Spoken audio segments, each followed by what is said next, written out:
me just introduce the moderator for this morning's plenary session.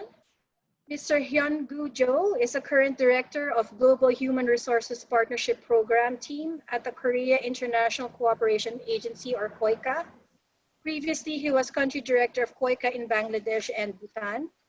As part of KOICA, Mr. Hyun-gu has been involved in promoting Korean technological innovations that have been transferred to developing countries, some in partnership with social enterprises to create impact for communities. Hyun, over to you. Thank you.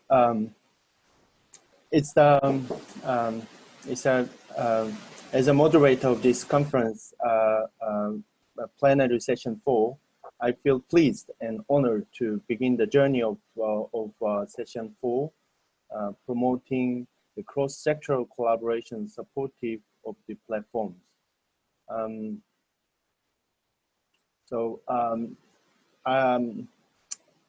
I welcome all of you, and also my sincere appreciation goes to Dr. Maria Risa, the president of Institute for Social Entrepreneurship in Asia, and Professor Albert Teo, Chung-Hua College, Hong Kong, who dedicate themselves in promoting social enterprise, and also allow me to join this wonderful program.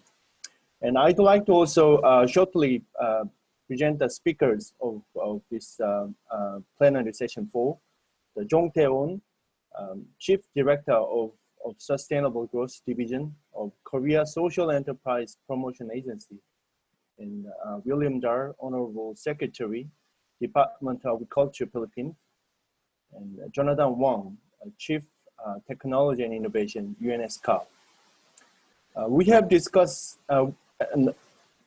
from yesterday and this morning, and discussed and witnessed the global COVID-19 pandemic crisis, and that which each country economy is interlinked. Briefly, I'd like to share the KOICA experience before we move forward to listen the speakers. On behalf of KOICA, is the South Korean government aid agency. The KOICA is making to promote no one behind in building back better and achieving the SDGs. In fact, we believe that the connect innovative technologies to development cooperation program, which allow us huge impact, such as the name as Inuma, the Korean company. They developed it game-based school learning applications, and which introduced the first East Africa, such as Tanzania, through KOICA program, which name is CTS, Creative Technology Solution, that can efficiently resolve the development challenges by using creative technology from the private sector. So in line with today's program, KOICA also expand the social and economic programs by proactively supporting social enterprise and civic society.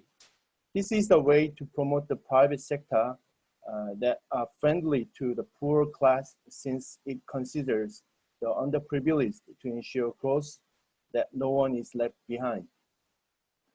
So let's get inspired by different presentation from different speakers. Dear three speakers, please turn on your video. Yes. We will have 3 speakers, 15 minutes each, then there will be Q&A.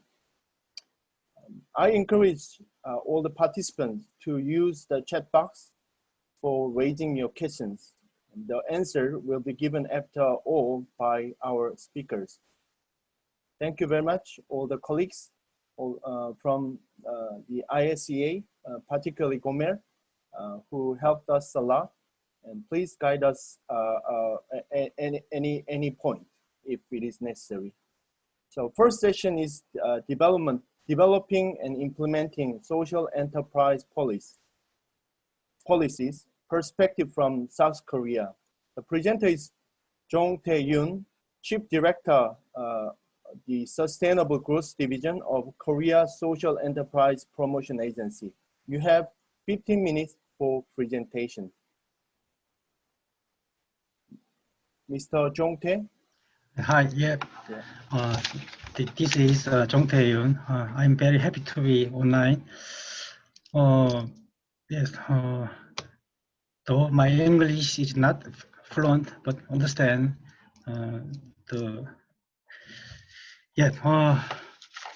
I would like to present the social enterprise certification and the supporting system and the efforts of social enterprise to overcome the coronavirus. And I am very grateful for making this announcement in this ISEA. Can you see my PowerPoint screen? PowerPoint data? Not yet.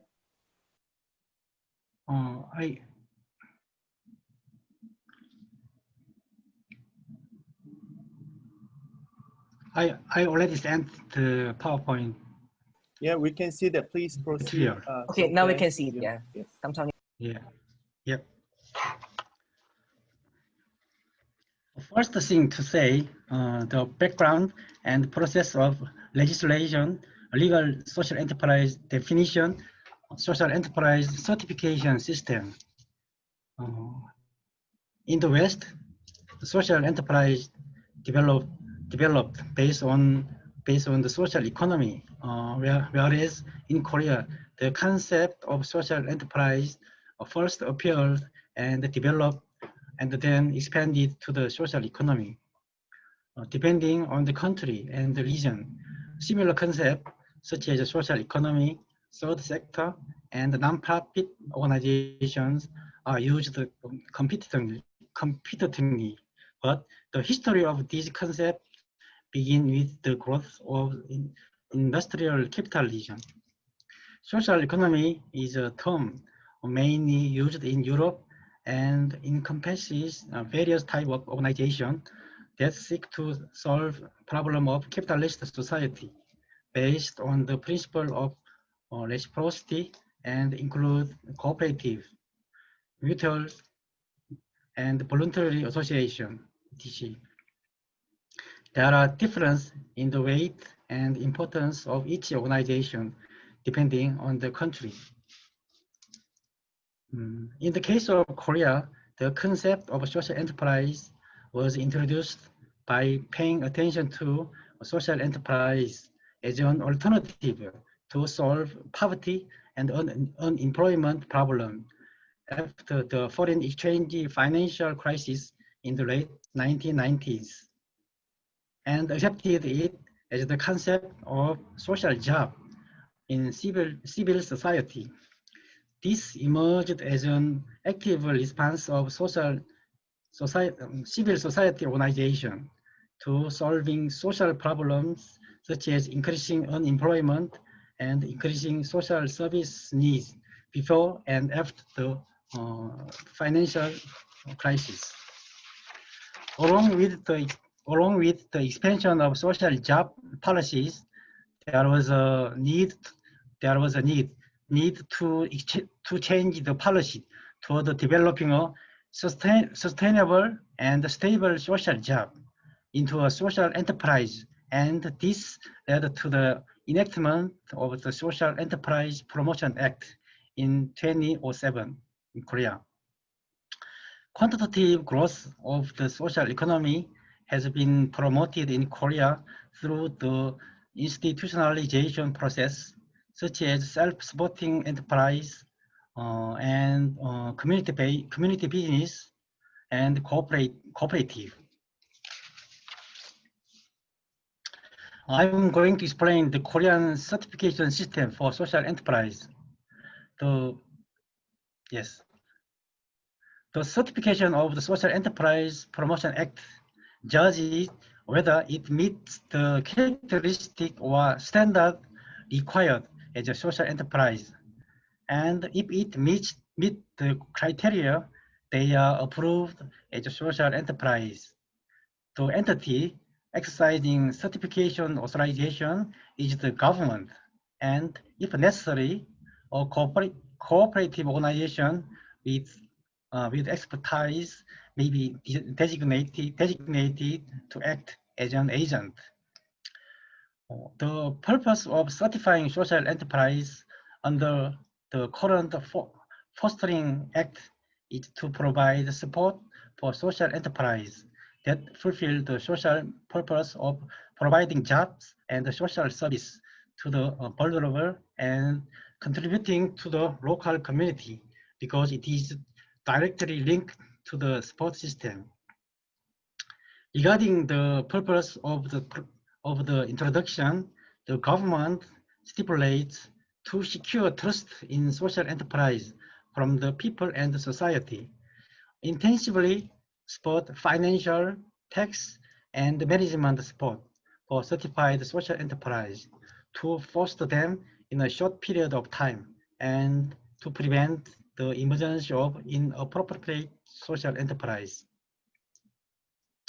The Social Enterprise Promotion Act in Korea requires the following 7 criteria, regardless of the type of social enterprise.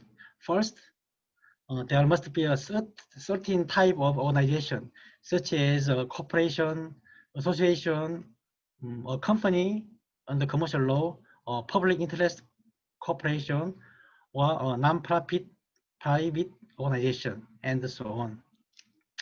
Second, it is necessary to hire paid work to carry out business activity, such as production and sales of goods and service. Third, the organization should realize social purpose, such as providing jobs or social service to the vulnerable. Fourth, it is necessary to have a decision-making structure in which stakeholders participate. Fifth, it is necessary to meet the income requirements through business activities. Sixth, the article of incorporation or rules must be prepared. Seventh, social enterprise which are company under the commercial law must reinvest 2/3 or more of the profit for social purpose when profit are generated. And as seen in the screen, there are 5 types of social enterprise, such as job creation type, social service provision type, and so on. Secondly, I would like to explain the activity of Korea Social Enterprise Promotion Agency, KOSEA, to promote social enterprise such as capacity building and market support. Regarding KOSEA, KOSEA was established to solve social problems and improve the quality of life of people by supporting the activation of social enterprise through various education and training, sales channel support, and consulting. Support for social enterprise can be divided into direct support from the government and the local government, and indirect support from the KOSEA. The government's direct support include labor cost support for the vulnerable, support for business development expenses, support for social insurance premium and tax deduction. Support from KOSEA is not directly financed, but in the form of indirect support programs such as education, startup, sales channels, consulting support, and resource linkage support are being implemented. In particular, the agency is focusing on support tailored to the life cycle of social enterprise, support for industry regional cooperation project, rather than support for individual enterprise. And project can create and support social enterprise ecosystem. Regarding KOSEA's efforts for the recovery of social enterprise during the pandemic. Corona-19 TFT, Task Force Team Organization and Activity. In response to the COVID-19 crisis that began on 2020, the COSEA first identified the difficulties faced by social enterprise and communicate them to the government while conducting various public-private activities to overcome these difficulties.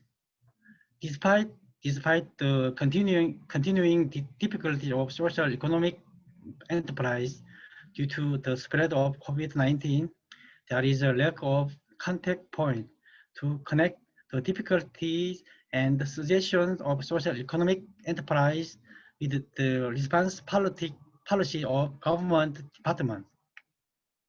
In March 2020, the COVID-19 response TFT was formed within the COSEA to connect on-site activity and policy to establish a rapid and consistent company-wide response system. Let me introduce my main activity of COSEA to overcome the Corona-19 virus. Mask donation. We distributed masks to vulnerable groups employed by social economy companies in Daegu and Gyeongbuk, which were suffering from the COVID-19.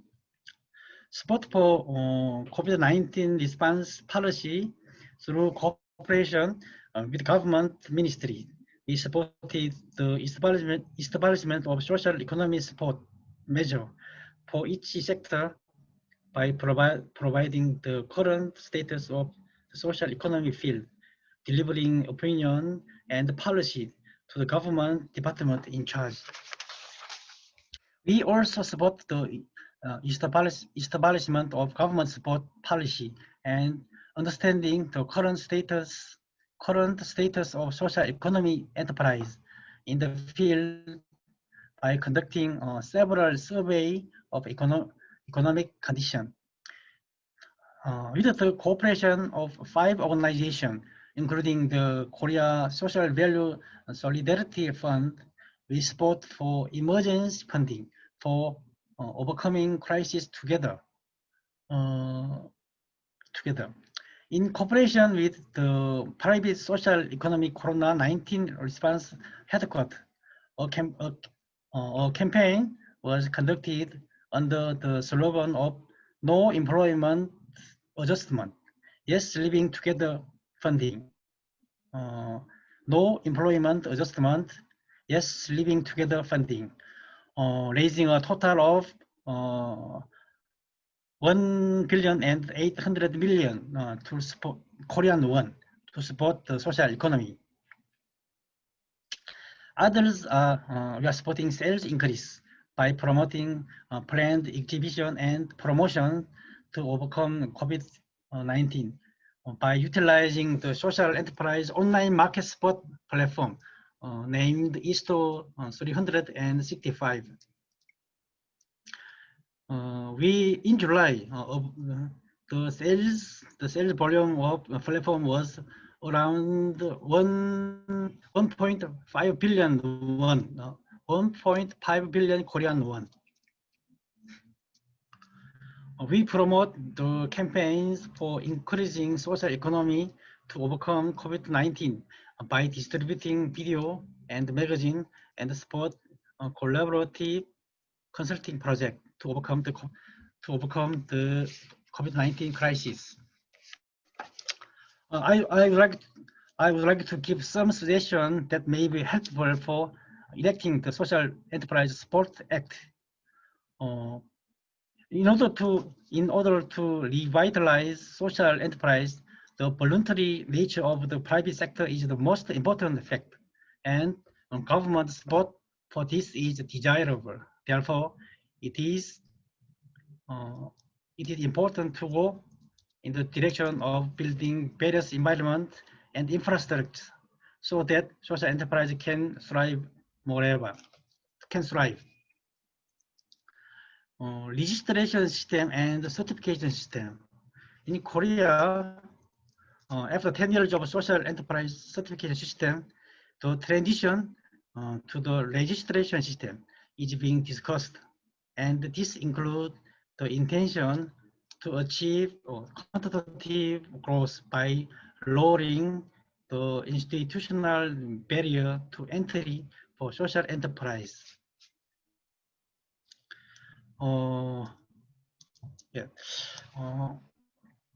However, since the social enterprise certification system has a strong connection with the government support system, it will be important to accurately measure the social value created by social enterprise in response to the quantitative expansion and design of corresponding support system.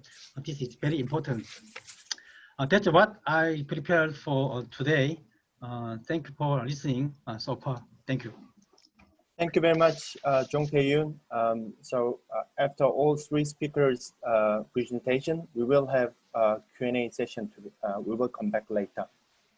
We have a second speaker, Honorable Secretary William Dar, the Department of Agriculture, Philippines, about the rebooting Philippine agriculture. The floor is open. Honorable Secretary William, space is yours.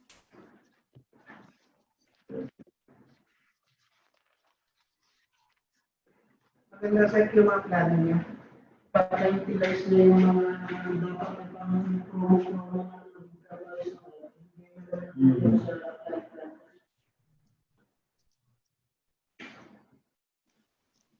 Okay, by preparing, just for your information, William is the 45th Secretary of Agriculture of the Philippines. He's the recipient of the 2016 Outstanding Filipino Award for his exemplary achievement and selfless dedication to his country. So yes, William, we are ready to listen from you.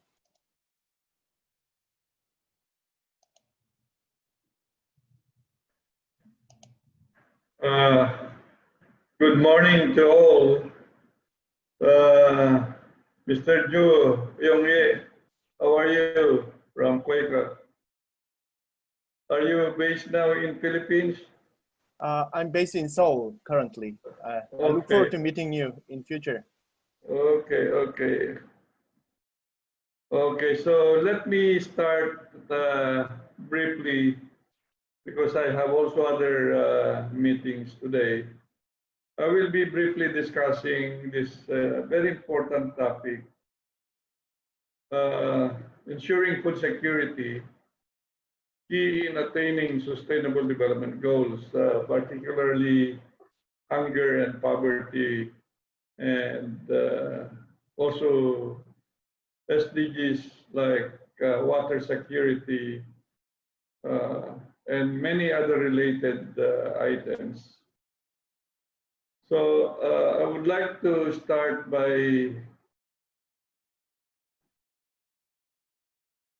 having to mention the performance of the sector vis-a-vis other components of the economy, like industry and services. And this is just to humbly present that agriculture has grown positively in spite of the pandemic. This is a good performance, which means properly fueled, properly budgeted, and properly invested. This growth can be much higher, and sustaining it also over time. So again, it is important to now look at agriculture as the backbone of Philippine economy. It is now shown today during the pandemic and will show itself as we try to unleash the potential of the sector. Now, we have this food security framework formulated in the middle of the pandemic, and we would like to elevate the resiliency of Philippine agriculture so that we can be more food secure with prosperous farmers and fishers. And during this time from pandemic towards the new normal, we have these 3 stages to contend with: survival, rebooting, and growing. And so we are presently under the survival stage and planning for the rebooting, and that's why we have stimulus package already submitted for the very purpose of rebooting Philippine agriculture. And once in place, will be further growth is needed for that matter. And we are guided with 5 major objectives always during the survival and during the new normal or the new economy for that matter. So I believe that the strategies outlined here are necessary because of our aim to agri-industrialize Philippine agriculture. And these are all the key strategies and enablers to make it possible for now to unleash the agri-industrialization of the country. So modernization would also entail digitalization. So I would add there, digitalization of Philippine agriculture is key in the now and in the future. And these are the key result areas down below, from systems, products, people, institutions, and environment. I hope those who are linked with this webinar today are not bored getting always the same slide, because I would like to believe that something like this is key as the basis for any plan, any program, any project for that matter, now and in the future. So during these early days of the pandemic, and where there was lockdown, quarantine, checkpoints here and there, we believe we have to articulate the consideration for a plan program, which is not only looking at crops, but even livestock, poultry, and fisheries. And so it has become very important, very critical, and it has now come to become the umbrella flagship program of the department. So all the existing national banner programs of the Department of Agriculture will now be anchored on this plan program. And I would like to believe that this plan program has these goals and objectives, higher food sufficiency levels. Just to put a case in point, sa rice production na lang, 86% ang rice sufficiency level presently, but we are aiming a higher level of rice sufficiency to about 93%. So these are also objectives that we will continue to pursue, and in all, for all the commodities in agriculture, higher food sufficiency level is now a major goal because of the global trade distortions. You know, there are problems of mobility, logistics, things like those, and we have to produce more food in the country, and that will continue to be once agriculture is properly resourced, properly budgeted and invested with. Now, during this time around, we have submitted the idea of a stimulus package for agriculture with 4 major components. And these are, again, to highlight, we need to improve productivity per unit area.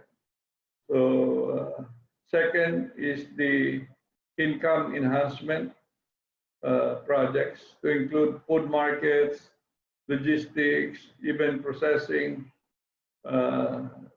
anything that can lead to higher incomes of the farmers and the fishers, including that of the agripreneurs. And the third area is all about helping the poorer segments of the agriculture sector, socially protect them and ameliorate them. And so that will continue to be a major component of the stimulus package in agriculture, plus this idea of cash for work program, but we have yet to get funding for cash for work activities. Likewise, we need to strengthen the policy shifts of the present agriculture and food systems. Now, the Department of Agriculture is looking at a production to consumption value chain. So, of course, number one always is the food sufficiency level, then the value chain system, at down the line. These are all properly understood. And just to highlight the last one, elevating biosecurity measures. We need to look at more, systematically, the transboundary animal diseases. Today, we still have the African swine fever that continue to haunt us, continue to affect the hog industry, and hoping soon that also a vaccine is to be developed. And once that is done, we shall be the first one to collaborate with those vaccine developers. So I made it brief because I wanted to have a brief interaction also. If there would be follow through to clarify on some of these directions today. And so I have always given this sort of a poem already. Magpakatatag tayo. Let's be resilient. That's the meaning in English. And it's trying to highlight that there is hope. There is hope that the Philippines will rise again. There is hope that the economy will rise again. And that also agriculture will also rise, including that of the farmers and the fishers and the agripreneurs. So with this, together we act, win, heal, and rise as one. Many thanks and good morning again to all of you. Honorable Secretary William, thank you very much for your insightful presentations. Before we move to the next presentations, I'd like to hear from you, William. Do you have a 30 minutes for finishing our session by 12 Manila time? Yeah, if I can suggest, if there are a few questions directed to me now, just for the next 10 minutes, I will be happy to respond to them because I have other meetings. Okay, so before we move to the next presentation, we will have only 2 questions which we already received. The first question is, do you see any relevant role for social enterprise in Philippine agriculture sector? This is the first question. Second question,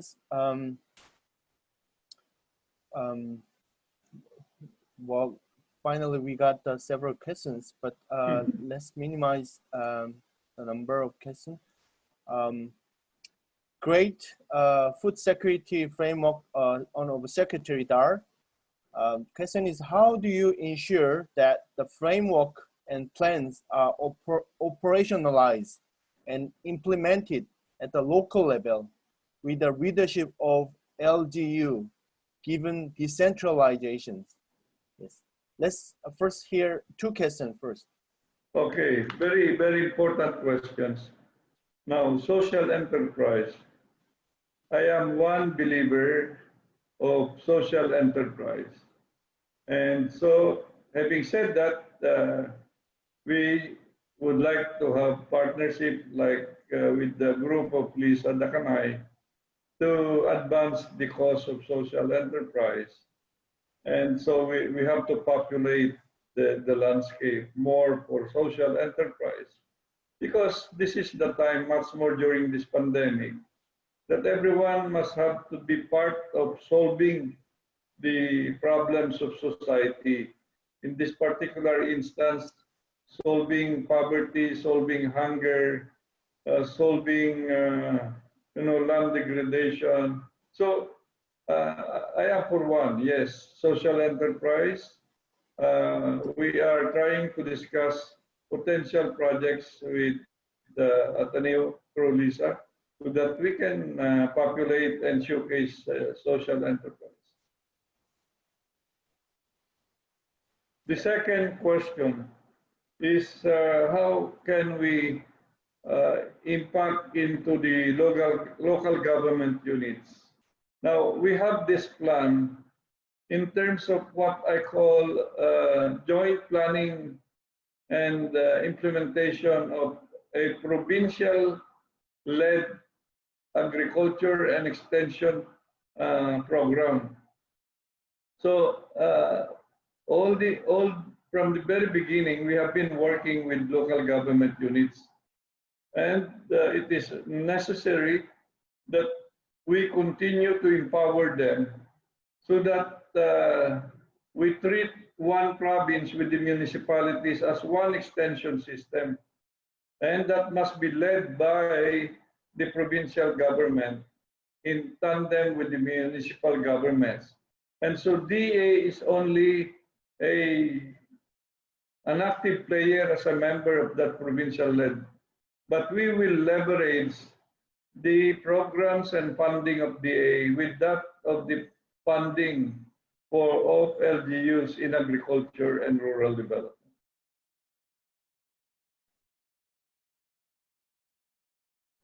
Thank you very much, William.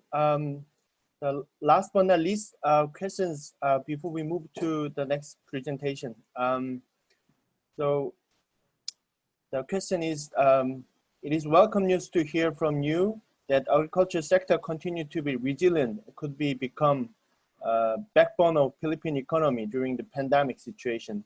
How are we gearing up for food security crisis that the UN FAO and WFP announced in July is confronting up to 27 countries all over the world in terms of food security?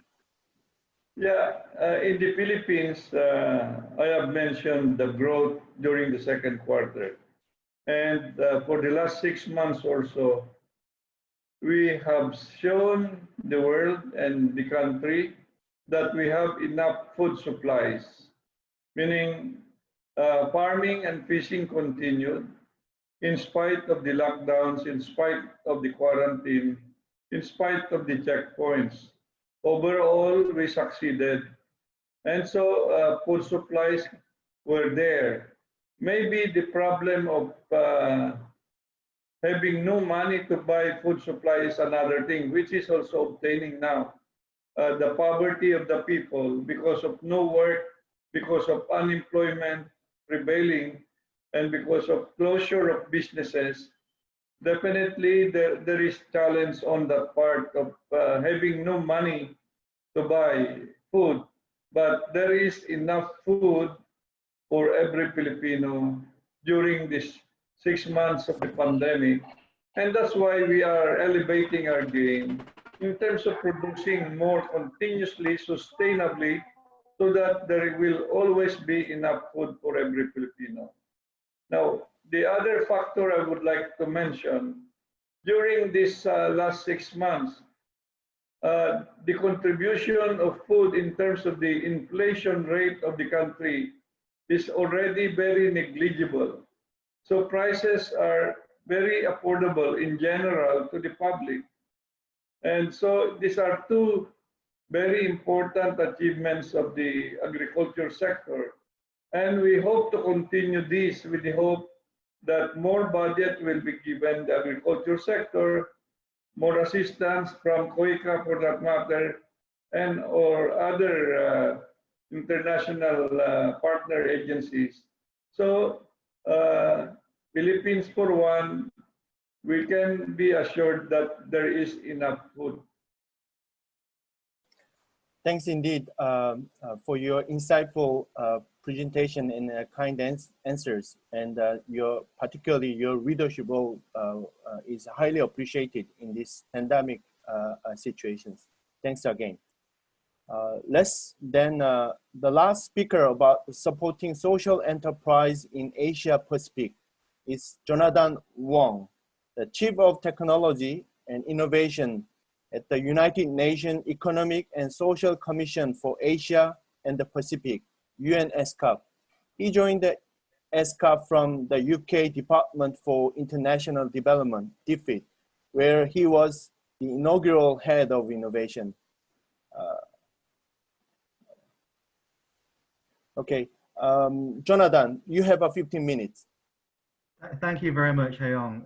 Let me just try and share my screen. Just bear with me. Okay. Okay, can you see my slides okay? Oh, yes? Yes, Jonathan. Thank you. Perfect. Okay, so let me start. Let me start by just, I'll be talking a bit about government policies to promote social enterprise in Asia. And let me just start with, for those of you who may not know what UNESCOP does, I always describe companies have shareholders and the UN has governments. So essentially, I work and support governments in the Asia Pacific region, predominantly on policy. So very much thanks to Lisa and the team for inviting me to join this session. I'm going to talk about three things today. Firstly, I'll give a focus and highlight some of the policy initiatives that governments in Asia have implemented to harness the potential of social enterprise. I think secondly, I'll talk about how social enterprises have been impacted by COVID-19 and indeed vice versa. And thirdly, I'll talk about SDG 9, which focuses on innovation and creating inclusive and sustainable industries and economies, and really gives some kind of ideas around what certainly I think we need to do to build back better during and post-COVID. So let me just start by giving some context. I think it's fair to say in Asia, enterprise has been the source of innovation and economic dynamism in the region, and really helped kind of create economic opportunities, promote GDP, create jobs.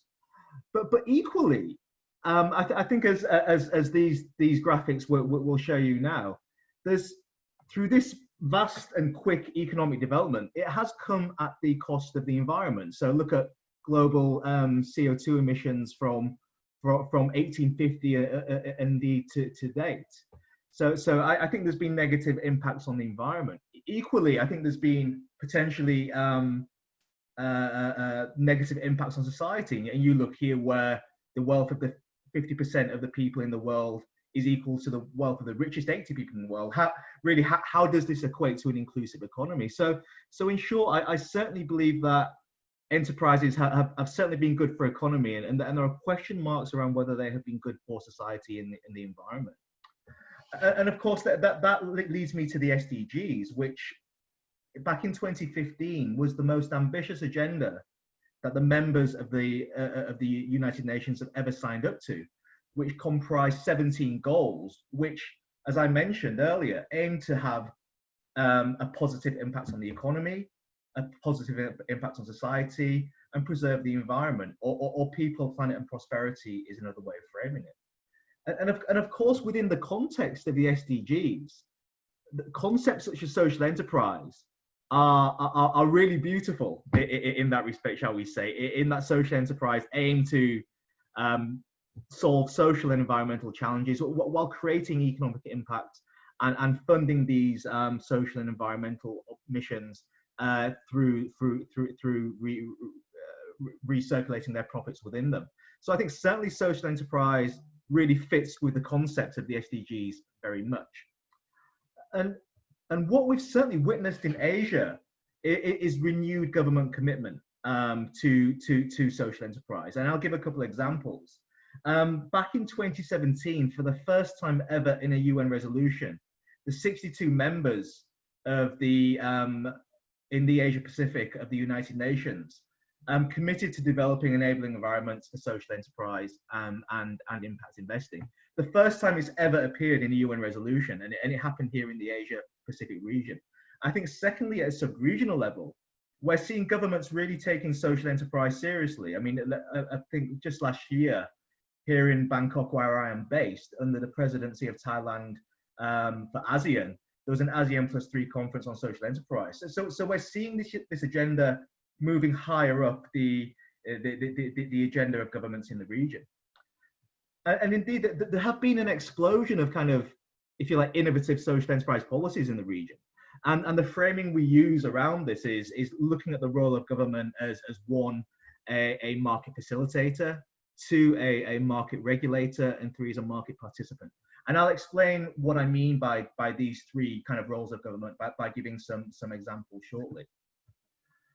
I think certainly government can play a role as a market facilitator through three things. I think certainly national strategies, two, having central units, and three, impact stock exchanges. And you'll see Korea features very heavily within this slide, because certainly Korea and COSIA in particular have been real leaders in the region in creating these policy frameworks for social enterprise and indeed the wider social economy. And we've seen national strategies appear across the whole region. I mentioned Korea. Here where I'm in Thailand, we have the Social Enterprise Act. In Vietnam, they have a law on social enterprise within the enterprise law. Malaysia has a social enterprise blueprint. Indonesia has made social enterprise a key pillar in its 5-year national plan. And indeed Cambodia as well, in its national policy on science, technology, innovation, which we're working with Cambodia on right now, are integrating social enterprises as a priority area as part of its national policy. So I think it's really welcome news that social enterprises are being taken more seriously, shall we say, within government strategies.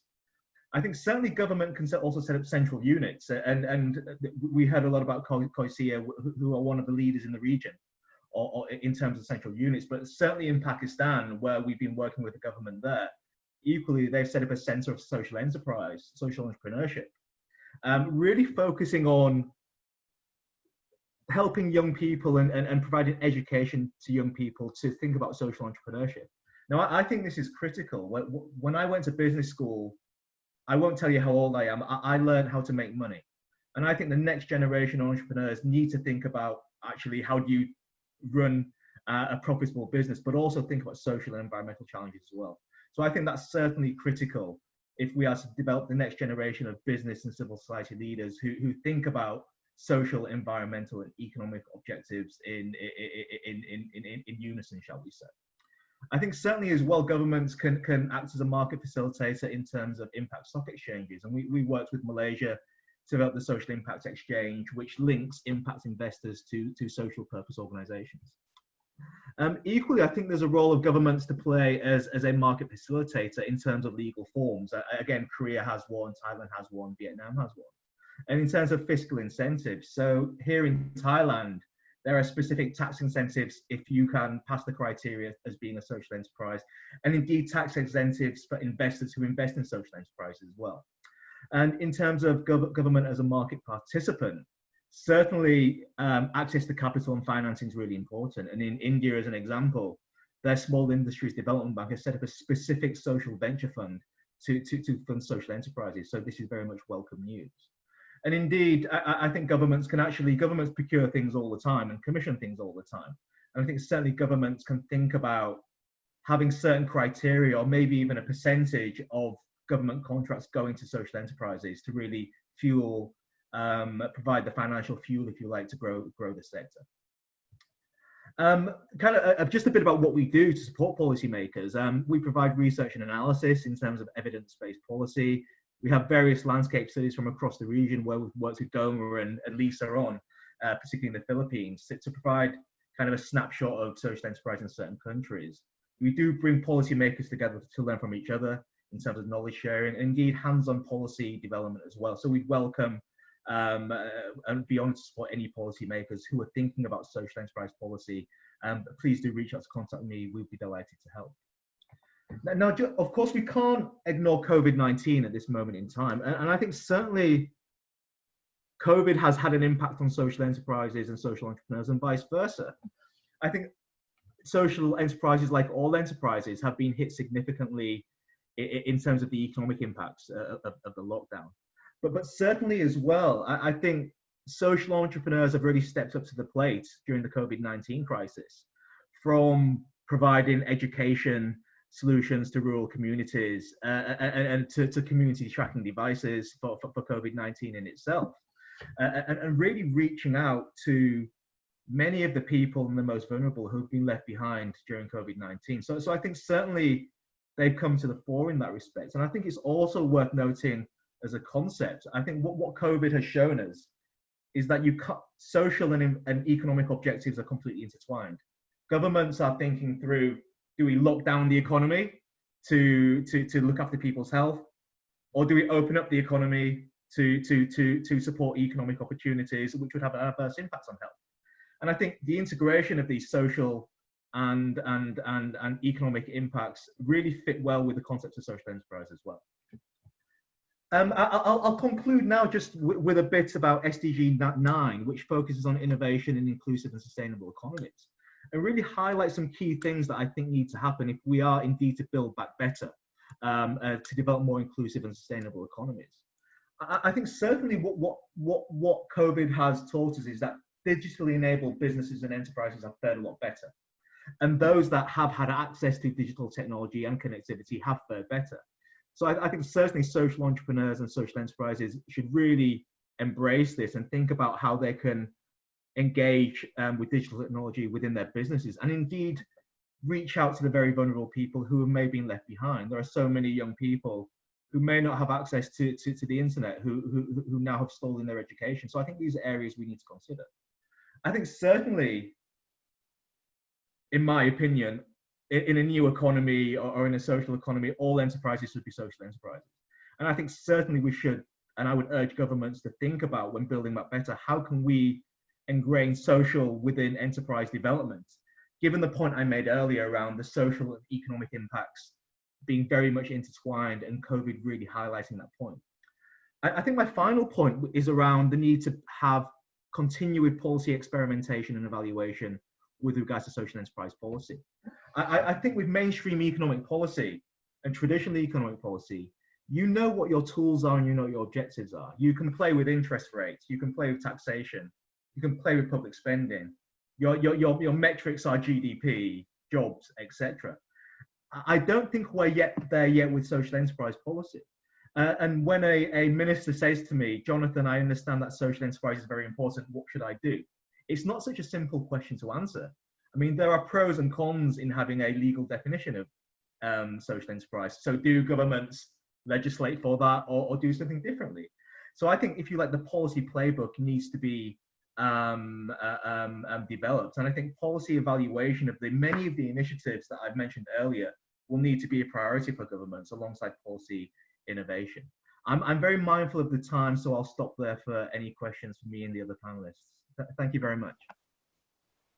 Thanks indeed, Jonathan. Your excellent presentations. It help us to broaden our understanding the role of UNESCOP, particularly for promoting the social enterprises in this COVID-19 pandemic situation. We have a comments and questions for Jonathan and Jongtae. And one comment from the co-chair of the conference, Marie-Risa Decani. So we do like to open Q&A session to the floor. So one comment, it is the time to do an evaluation of the effectiveness of social enterprise policies in different countries to draw lessons for countries evolving enabling policy and to make current policies more responsive to issues and challenges faced during implementation. Well, that's the excellent comments. This is the moment that we need to think about that, and also we need to also think about the collaborative way to do this evaluation together with UNESCOP, for instance. So we can talk about that later. And we have a questions addressed to Mr. Jongtae. So one question is, would you explain there are any regulatory policies and restrictions about the provision of social welfare service in Korea? So, the role of social enterprises in terms of provision of social welfare service. And also, there is a questions knowing more about the successful case, social enterprises success case in Korea. If you do have any, so we'd like to hear from you, Jongtae. And also, there are questions, how big is social enterprise sector in Korea compared to the non-social enterprise sector in business? And which government policy or programs more effective in promoting and supporting social enterprises in Korea? Yes. Yeah. Yes. You have 3 questions. Yes. Yeah. Very complicated question. First, as an example of good social enterprise, I would give a case of Ansung Health Social Cooperative, which was established in 1994, has become the second largest medical institution in the city, with 6,200 member households. This accounts for 9% of total households in Ansung City at the end of September 2019. In present, they run 6 clinics, 1 elderly home care service center, and 2 medical examination center. It has 127 employees, including 59 healthcare providers. If I would say their success factor, first, I would like to say mutual trust resulting from the democratic decision making and cooperative ownership shared by healthcare provider and consumer. The one thing to be stressed is that that they introduced social accounting and audit system. They attempt to check whether they go in a right direction they pursued as the origin mission and introduced social accounting and audit report system as part of efforts. This is also known as the sustainable adjustment process to measure the social, environmental, economic impact and improve the organization.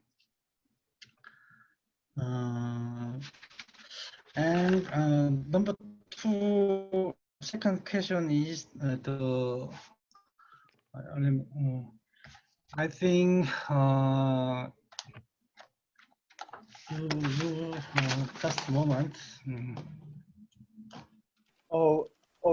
Jong Tae-yoon, I think we said can come back.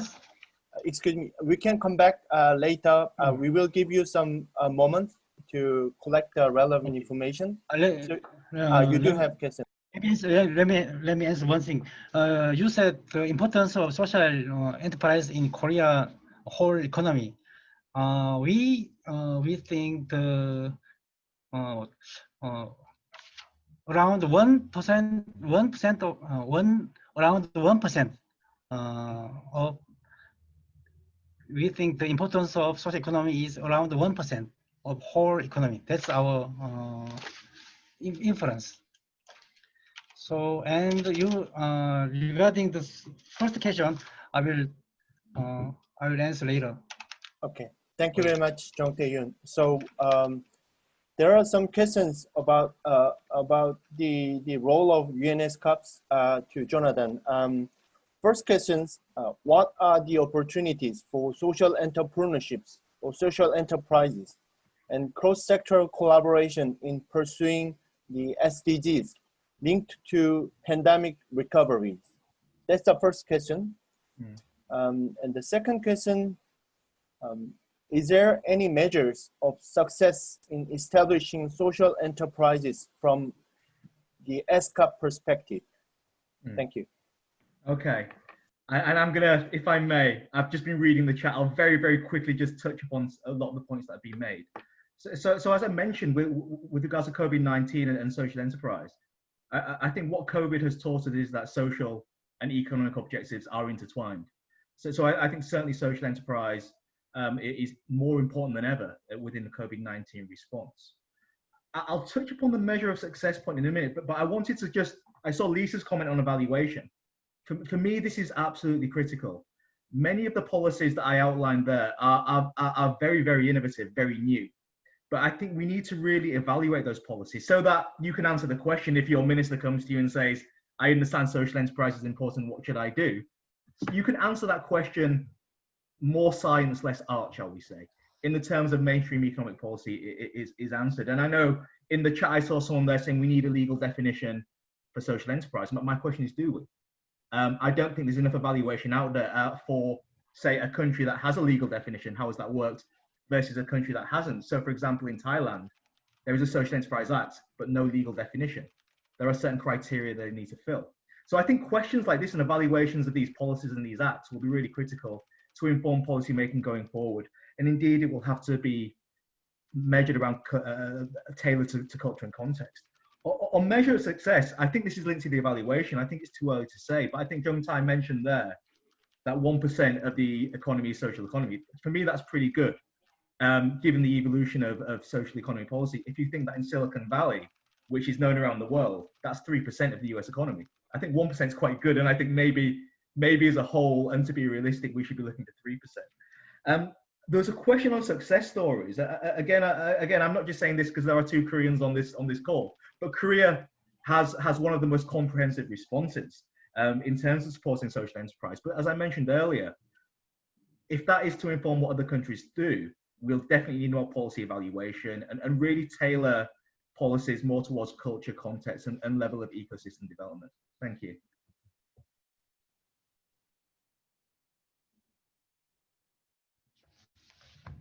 Very much your excellent answers. I look forward to find the possibility to do these evaluations with the UNESCOPs, for instance. I would love to. I would love to. Thank you. I think I love to discuss about this matter later on with Jong Tae-yoon, and I will share with you dear participants too.